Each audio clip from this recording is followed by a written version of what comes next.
greatest digital asset ever created. I'm so glad I accumulated before the space got saturated. XRP the greatest digital asset ever created. Make the haters aggravated, get the spaceship activated. XRP the greatest digital asset ever created. I'm so glad I accumulated before the space got saturated. XRP the greatest digital asset ever created. I'm so glad I accumulated for the spaceship activated. Hey, XRP the greatest digital asset ever created. I'm so glad I accumulated for this space get saturated. Yeah.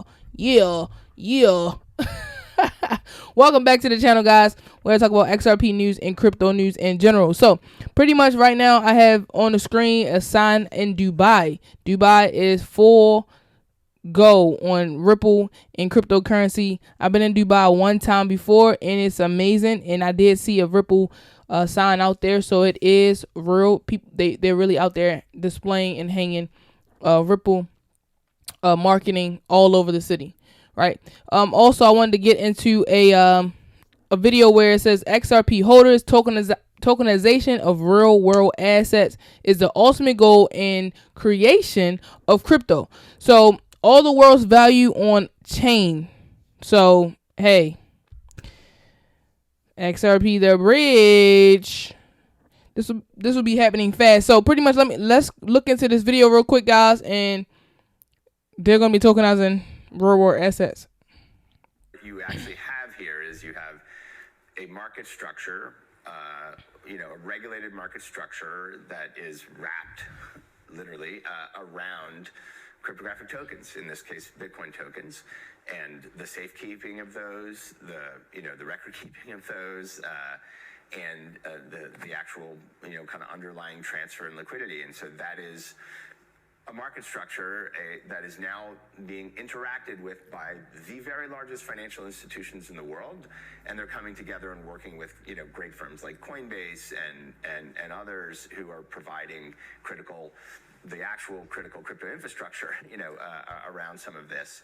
So I think it's a very significant moment because it's demonstrating that you can have a security or a digital token, and you can have those work together. But I think the broader piece here is it underscores that, at least in the case of the SEC, and you could read Gensler's comments, and I think he's being pretty transparent about how he thinks about this, which is he lost a court case and he's just doesn't want to get sued again. It's kind of what he said, but I think there is more, because I think that the SEC has a much deeper understanding of this whole field and of the technology and of the operators and the risks and what kind of disclosures you might need. I think there's just a far greater understanding than 5 years ago, 4 years ago, 3 years ago. It just continues. And so, when Larry Fink gets on television the next day and says, this is just the tipping point. This is the tipping point towards tokenization.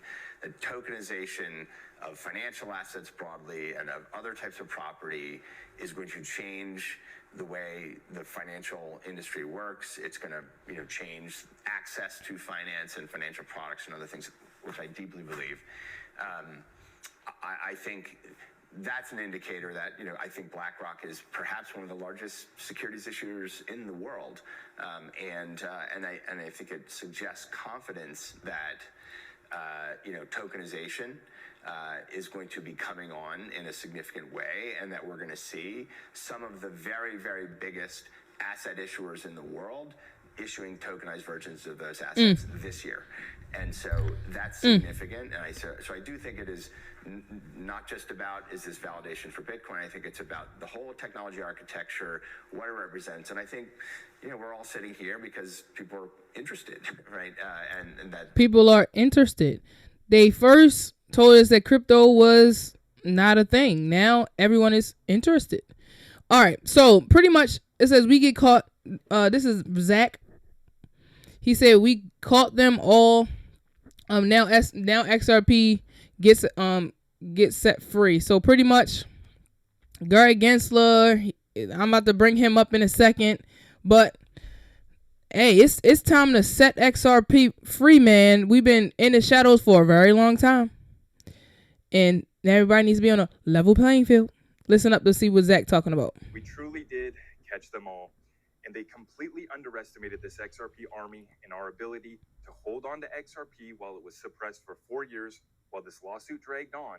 And they also underestimated the fight that we were going to bring back to them. We've Fight the good fight, these guys. corrupt bureaucrats and politicians and those who were involved in ETHgate, giving a free pass to one crypto while coming after and attacking XRP. We dropped 2 hours of straight receipts in this documentary. I want to give a huge shout out to Chris and Maya and the whole team that put this together. I want to give a shout out to Jimmy Valley and John Deaton for putting together the timeline. All right, so pretty much he giving a shout out to everybody on that XRP Unleashed documentary that I told you guys to go look out and check it out at your city or state. Making sure that, you know, XRP cannot be stopped, man. They've been manipulating the price for years. It says, does anyone think XRP price has been suppressed by Ripple or the lawsuit? It says, I don't see why we shouldn't be over $20 already. And I agree. I agree.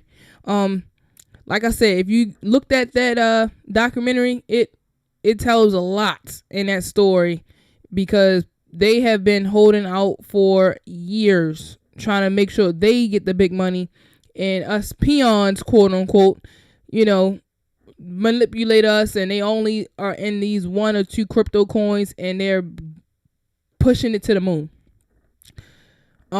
Listen up to this. It says Ripple CEO Trump is good for crypto and will change it. So this is about a 7-minute video. I only want to play about 2 minutes of this clip. This is Brad Garlinghouse on Fox Business again. The man is making, he's definitely making moves and definitely doing a lot of interviews. Listen up with how he talks about Trump and how he wants to, you know, innovate crypto into the U.S. Commission head, CFTC head. All of these agencies want a piece of you, want a piece of the crypto industry. They all want to have some kind now everybody want to be in it. You know, role here. Do you think you get more clarity under the Trump administration on who's running things? Yes, we want them to have a role. And as you know well, one of the biggest problems the crypto industry has had isn't the idea there's too much regulation. It's just the regulation's not even clear. We're trying to apply laws from literally 1946, a famous Supreme Court case called the Howey test. We're trying to apply that to a digital asset industry that's been developed in the last 10, 15, 20 years. And so it just doesn't fit. And I think as we bring this new, really the Trump cabinet to bear, getting those clear rules, which we've been asking for, you know, under the Biden administration for years, I think we're finally going to get that clarity, which will help the U.S. lead again. And I think, you know, Trump talks about making America great again. I think he's going to make crypto great again in the United States. He certainly talks about it a lot and wants more in terms of the U.S. role in that. Trump reportedly meeting privately with the CEO of Coinbase, Brian Armstrong, on Monday to discuss key appointments for the second Trump administration. So Fox Business's Edward Lawrence spoke to Coinbase chief policy officer about that meeting. Watch this. We're gratified by the degree that the Trump team has had an open door with us and given us an opportunity to talk about our vision about crypto and to see them ultimately adopt much of that. We're very excited. All right, they're pretty much talking about how much they're excited and all of that other good stuff, and how they met with Trump. All right, we good. Just get the coin up. That's all I'm gonna say. Get the damn coin up. XRP needs to be at $20 right now. All right, so breaking news, guys. Gary Gensler, the SEC chairman, on January the 20th, 2025, he will be stepping down as the chairman of the SEC. This is fantastic news. Ever since this post came out today, XRP has skyrocketed, only added another 10 cents. I think it's $1.25 now, or $1.24 now, something along those lines. It's probably been fluctuating. But Gary Gensler pretty much said earlier today, it has been an honor of a lifetime to serve with them on the behalf of everybody, everyday Americans, and ensure that our capital markets remain the best in the world. Gary, I don't even cuss on this show, but get the hell out of here. Got to go. You don't got to go home, but you got to get the hell up out of here. Gary, we thought he was our savior, but he wasn't, right? So Donald Trump plans to fire Gary Gensler and appoints pro-crypto Teresa Goody I don't know how true this is as far as like if this is really who Trump is wants to bring in. Yesterday I had like 4 or 5 different people that also was recommended, but this is an article that came out earlier yesterday, basically saying, you know, this was on November the 19th, that Trump said that he considered crypto lawyer Teresa Goody to lead the SEC. So Trump transitions team is considering Teresa Goody, a partner of the law firm of Baker Holster and co-lead of its blockchain team, among several candidates to become the next SEC chair, industry sources say. So it's different. It's a lot of other candidates as well who are in the running to become the SEC chairman, which is great. So President-elect Donald Trump is seeking a pro-crypto, non-bureaucrat to basically oversee it, man. Like, we about to be the greatest in the world. Like, even if it's not even just XRP, crypto space will be mainstream. Everybody will be talking about it. If you haven't bought coins yet, go on Crypto.com to buy and purchase some crypto, guys. If you don't know where to go, it is called Crypto.com. It is some new people on the channel. So this is a guy, right? A little boy. I mean, he's not a guy. He's a little boy. I don't even know if he's like 14, 15. He looks very young. But he literally makes a coin, pumps the coin, and this kid created a coin called Quant. He launched it and pumped it for fun and then rugged it out for $30,000. The community responded. So this little boy literally, let me show you guys. This little boy literally is on here, created a coin and rug pulled a coin. He's been having so many memes. It's been going viral. You could always see it's like 1.4 million views right here. This little boy has been going viral right now. Everybody been finding his parents, found him. Like, he created a fake coin, and yeah, my man made a bag. I mean, he made a bag, so it's like, can we fault him?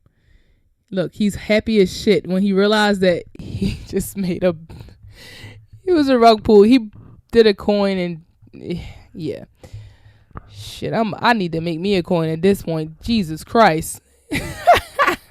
But nah, stay the course, guys. Definitely stay the course. Some people will get rich quicker than others, but hey, how long and how much are they going to even save that bag? You know what I mean? So you got to have the mindset. Before we get up out of here, I wanted you guys to see this video with XRP holders at Swift ISO 222 global implementations will make XRP holders millionaires. So we now, XRP operates as currency on the Swift blockchain, also ISO 222 tokens. Everything we heard about XRP is the past is coming true. So listen up to this video, guys. When I seen that, I was like, XRP, the greatest digital asset ever created. I'm so glad I accumulated for the space get saturated. Oh, XRP, the However, all right, guys. a lot of things coming just literally right round the corner. We already have Fed now. We're going to have Swift mandates. We're going to have SEPA Inst. You know, there is just going to be a lot just in the payments arena, not necessarily Payments arena, but in the payments arena, there's a lot that's going to start to happen. And the issue that we have there is actually when we have these dates, they always get tighter towards the end. Well, 2024 and 2025 is going to be the years we're going to have to do it. We already have 76 ISO 20022 clearings out there. However, we're now getting mandates, we're now getting industry change. As you say, it is the tipping point when next year, 2024, we're going to get busy with ISO 20022. Frankly, whether we like it or not. Restructuring. I think he meant to say really 2025. You know, payments, I'm a payments guy, but, payments is not the be all and end all of banking, and, it's just part of it. But all the other systems that are inside of the bank need to talk to the payment system. If you will, it's the bit in, the very heart of it. So those things need to change too. Otherwise, you're just putting a layer, and you could argue you're just putting lipstick on a pig. And that's not what anybody wants to do. It might be what they have to do, but it's not what they really want to do. So it is effectively anything that touches payments needs to get changed. And I think the way to fix that in many ways is to automate. And the issue that we have here is effectively the testing and the validation of an ISO project. 30 to 50% of that is just in the testing piece. Well, if we could automate that, then you're going to save yourself an awful lot of time and get those people customer facing. Unifits is saying, hey, look, we can get 80% of that testing and validation time down. So that allows you to bid a lot quicker, do a lot more, but moreover, use those key skills with your customers rather than the internal battles that we all know happens with ISO 20022. Okay. Y'all better get them ISO 222 tokens now, baby. I done showed y'all what it was now. Now look it up, ISO 222 tokens now. All right, make sure you guys like, subscribe to the channel. I don't want to make this too long. I'm out. Peace.